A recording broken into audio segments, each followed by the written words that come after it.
हो कैसन भीड़ लगल हो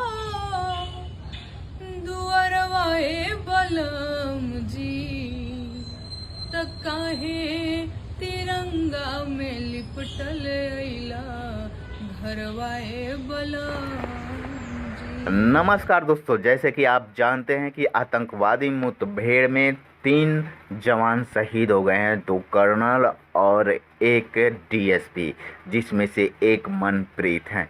ऐसे ऐसे 2 जो जवान हैं, ये सभी के तिरंगा में लिपटा हुआ शरीर उनके घर आए हैं। तो घर की दशा क्या रही है वो नेहा सिंह राठौर गाकर बताई हैं।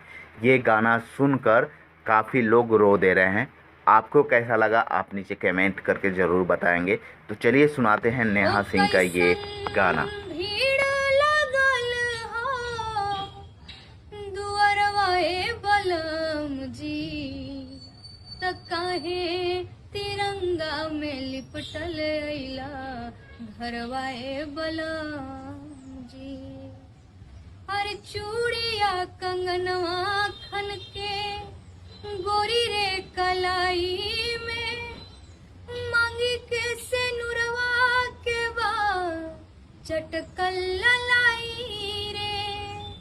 हे उठा नजर भर निहारा हमर सिंगरवाए बलम जी, त काहे तिरंगा में लिपटल अइला घरवाए बलम जी।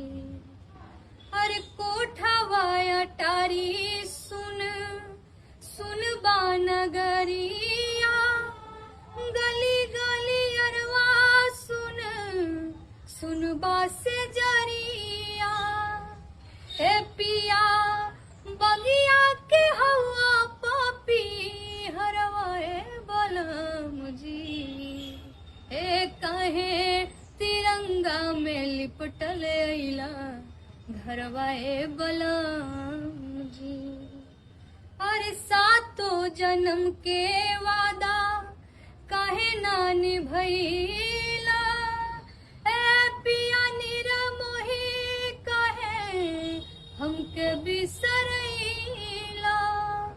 त कैसे पार होई जिंदगी के भंवरवाए बलम जी, त काहे तिरंगा में लिपटल अइला घरवाए बलम।